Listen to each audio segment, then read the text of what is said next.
warahmatullahi wabarakatuh.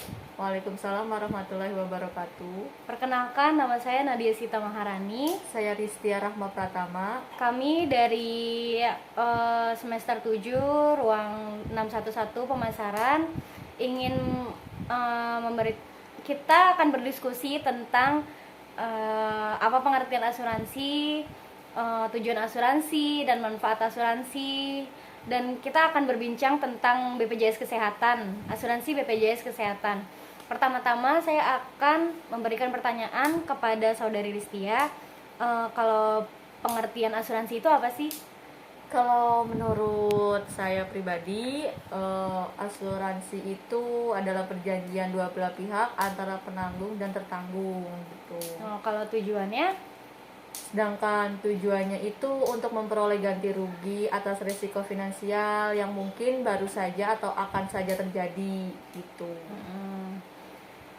Kalau menurut Nadia, manfaat asuransi apa sih, Nat?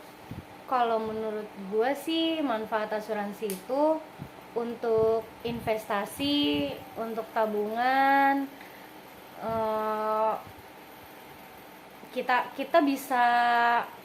Kita bisa membuat kalau menurut gue sih itu manfaatnya untuk tabungan orang tua kita aja sih, untuk kesehatan. Contohnya aja kesehatan gitu ya. Kita bisa buat BPJS kesehatan untuk orang tua kita, adik-adik kita. Kan orang tua kita juga kan butuh asuransi di masa tua mereka gitu. Jadinya kita harus jaga-jaga aja sih buat apabila kalau orang tua kita sakit atau apa, kita udah punya pegangan, udah punya tabungan. Berarti asuransi ini sangat membantu ya, Nat, buat masyarakat Indonesia. Menurut lu gimana? Membantu banget gak sih? Kalau menurut gue ya membantu sih, membantu aja sih, karena kan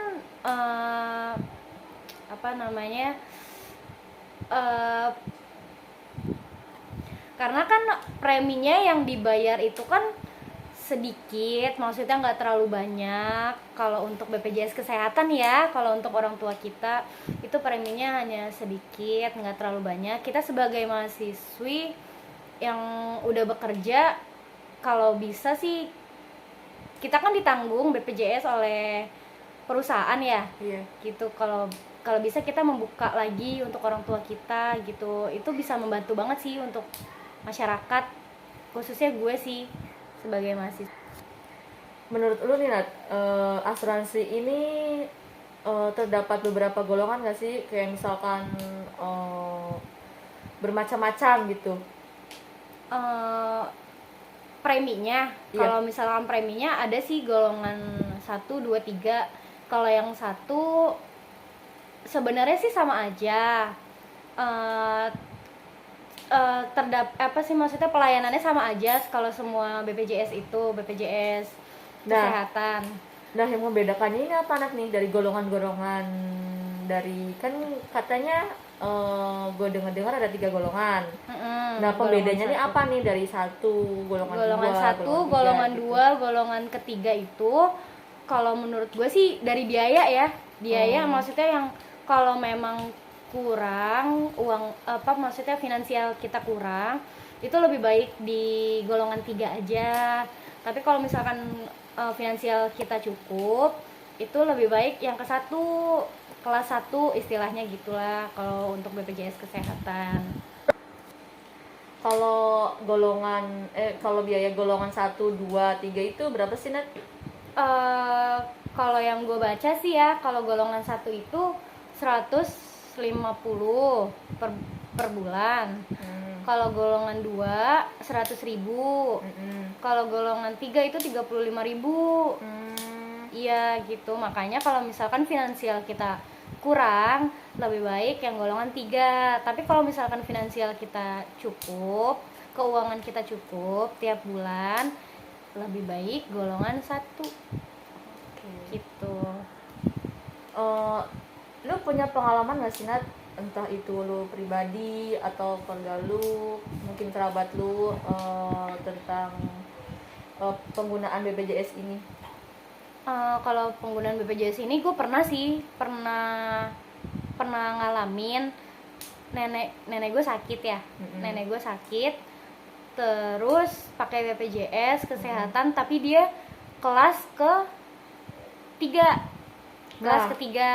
Bedanya kelas 1, 2, 3 tuh apa tuh? Itu kalau menurut gue ruangannya sih, tapi tetap kalau misalkan obat itu ada yang tercover BPJS dan ada yang nggak di cover BPJS. Kalau menurut gue ruangannya itu kelas 3 lebih banyak isinya.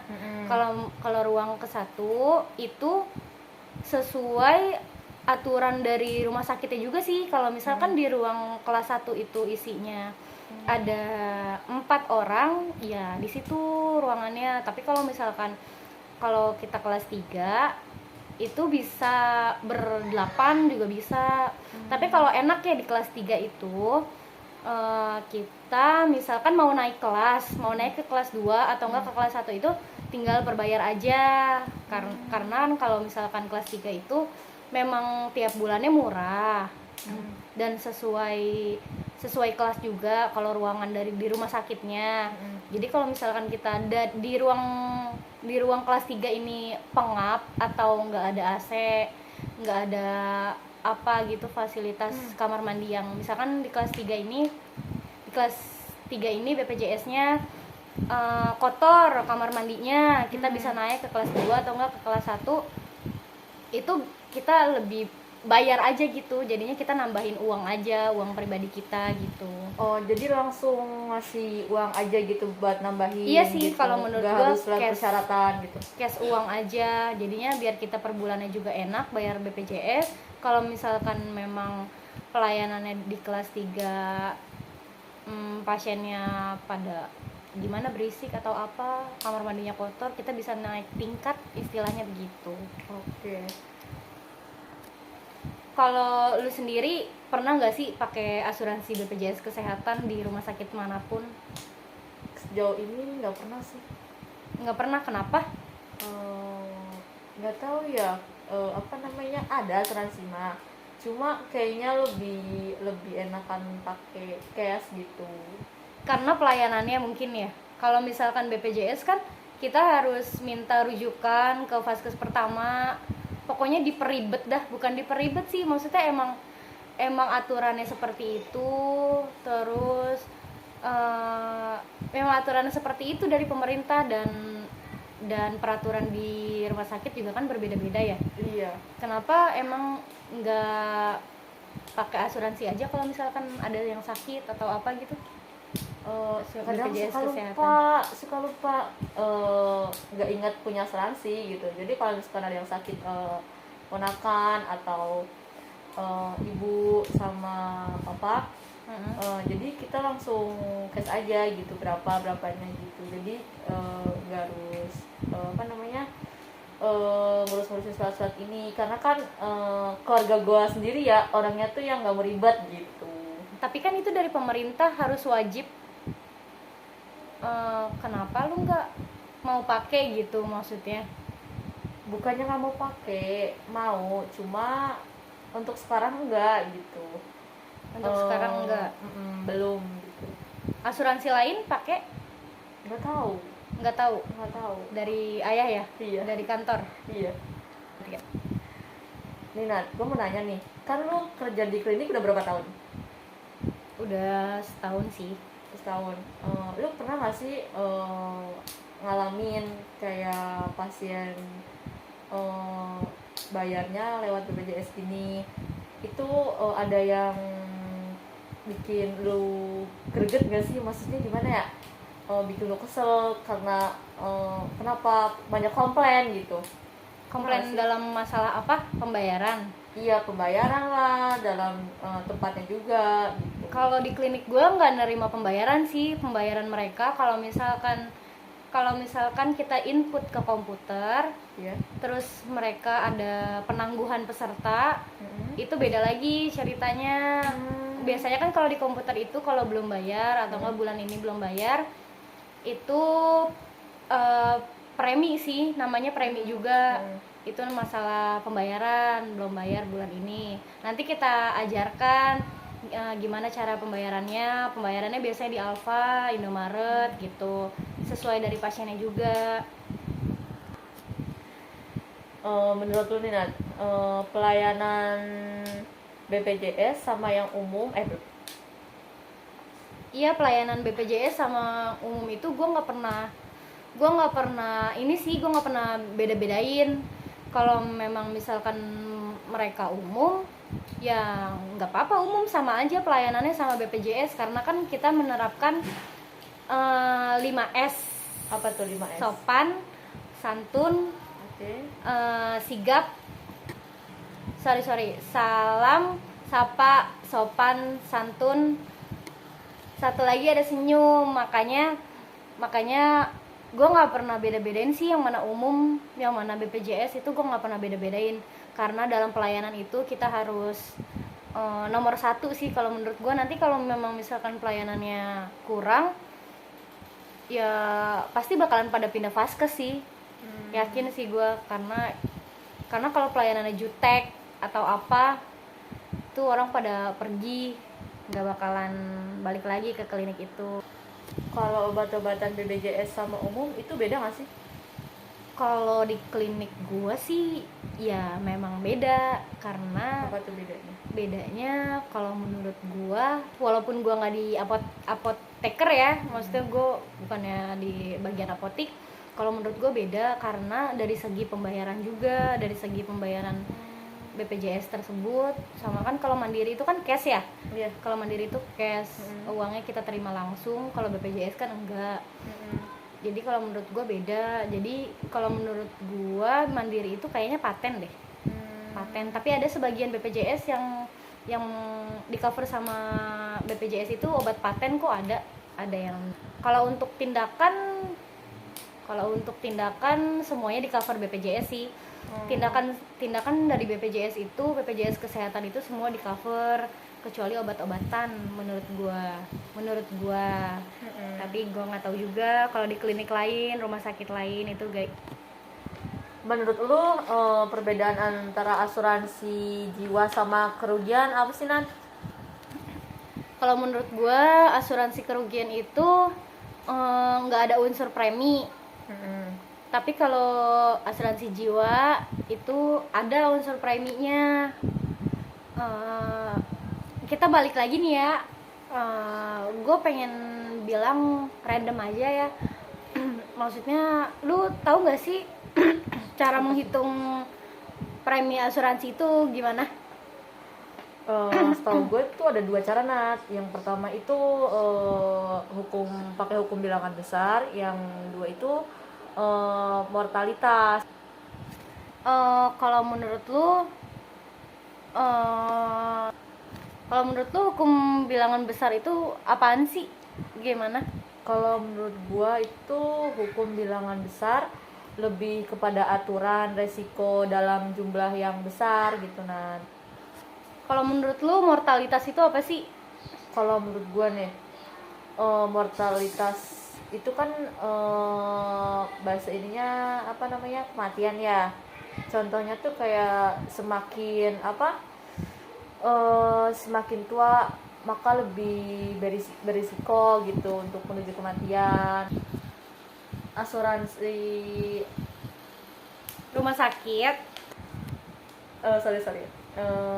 rumah sakit yang bisa menangani asuransi BPJS itu di mana aja sih Nah? Di Kalau daerah sini ya, misalnya kayak daerah Tangsel gitu. kalau menurut gua yang ada di klinik gua sih, rumah sakit yang ada di Tangsel itu kayak RSUD, terus Permata Pamulang, Bhinneka Bakti Husada, Gaplek, terus Hermina Ciputat, Hermina Serpong, itu bisa sih menangani BPJS. Tapi pasiennya itu harus minta rujukan ke vaskes pertamanya dulu biasa gitu, nanti baru ke rumah sakitnya. Tapi kalau di klinik gua itu harus ketemu dokternya dulu, dokter yang mengeluarkan rujukan, nanti di pendaftaran langsung di print gitu surat rujukannya untuk ke rumah sakit tersebut. kalau misalkan nih kita kan pengguna BPJS tapi kita nggak rujuk dulu nih ke puskesmas, bisa nggak sih itu diklaim sama rumah sakit? Kalau menurut gua vaskes tingkat pertama itu memang puskesmas, klinik pertama. Oke. Terus itu kalau misalkan memang emergensi darurat itu bisa diklaim sama BPJS ke rumah sakit di Tangerang Selatan, yang ada di Tangerang Selatan rumah sakitnya. Tapi kalau memang misalkan nggak emergensi, nggak bakalan bisa ditanggung sama BPJS. Di rumah sakit tersebut nggak bakalan bisa ditanggung sama BPJS-nya begitu. Nanti kalau memang di klinik gue itu ada ada jadinya kalau memang misalkan dia mau ke Fatmawati, dia harus dari klinik atau enggak puskesmas, pokoknya klinik pertama. Terus dari klinik pertama dirujuk ke rumah sakit yang dituju, misalkan Hermina Ciputat atau Hermina Serpong.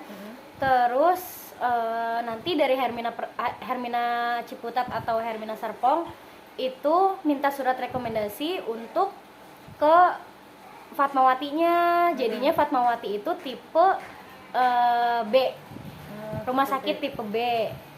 Rumah sakit tipe B. Nanti dari Hermina Serpong dicek pasiennya apa memang betul dengan diagnosa dari vaskes pertama.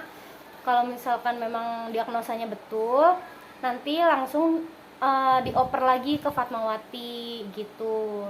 Nanti kalau memang misalkan tidak sesuai dengan diagnosa yang tertera di surat rujukan, nanti dari pihak Hermina Serpongnya menulis diagnosa baru untuk dioper lagi ke Fatmawatinya.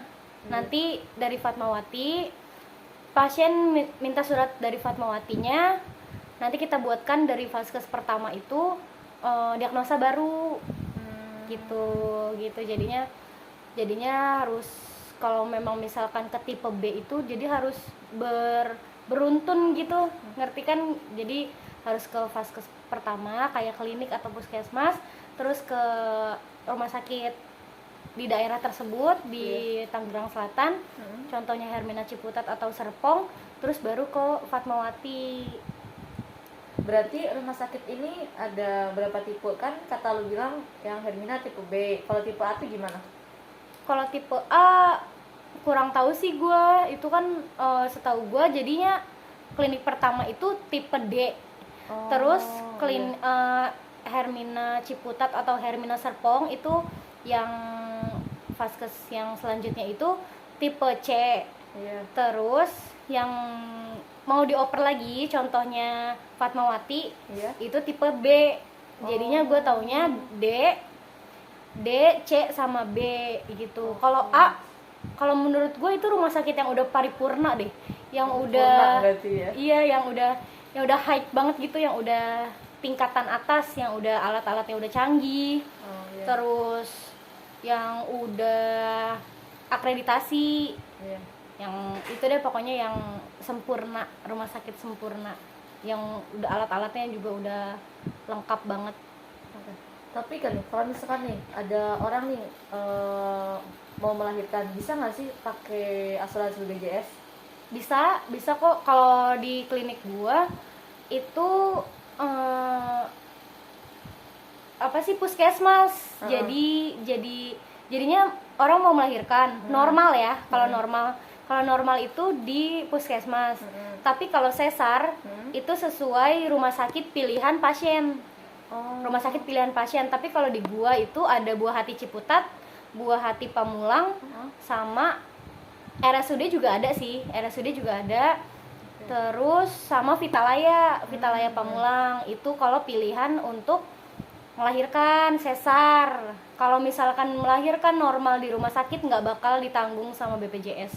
Kalau menurut gua mandiri ya? Iya, jadinya ada pembayaran pribadi palingan yang nggak ditanggung sama BPJS sih kalau normal itu harusnya swasta, harusnya kalau misalkan pakai BPJS itu di puskesmas atau enggak di RSUD. Oh. Gitu kalau Kalau normal. misalkan sesar nih, berarti itu ditanggung total sama BPJS atau sebagian aja? Kalau menurut gue itu tindakan semua dan lain-lain itu total BPJS. semua BPJS. Tapi untuk obat balik lagi ke rumah sakit tersebut. Ada yang di cover, ada yang enggak. Kalau yang nggak di cover berarti mandiri ya bayarnya? Iya, mandiri bayarnya. Oh, itu sesuai dari anjuran dari rumah sakitnya. Oke, tapi nanti udah ditunjukin kan ya harus beli obat di Kimia Farmak atau apotek terdekat atau di mana gitu? Iya, kalau menurut gua nanti diajarin sih sama suster yang di sananya. Misalkan suster di mana di RSUD misalkan gitu. Iya, jadinya nanti dibimbing sama suster-suster yang ada di sana bagaimana caranya, apakah ada yang di cover, apakah ada yang enggak, nanti dikasih tahu sama susternya. Oke. Gitu. Demikian percakapan kita pada hari ini. Saya Nadia Sita Maharani. Saya Rizky Rahma Pratama. Maaf kalau ada salah-salah kata atau saya mengucapkan rumah sakit yang tidak semestinya diucapkan. Mohon maaf sebelumnya. Assalamualaikum warahmatullahi wabarakatuh. Waalaikumsalam.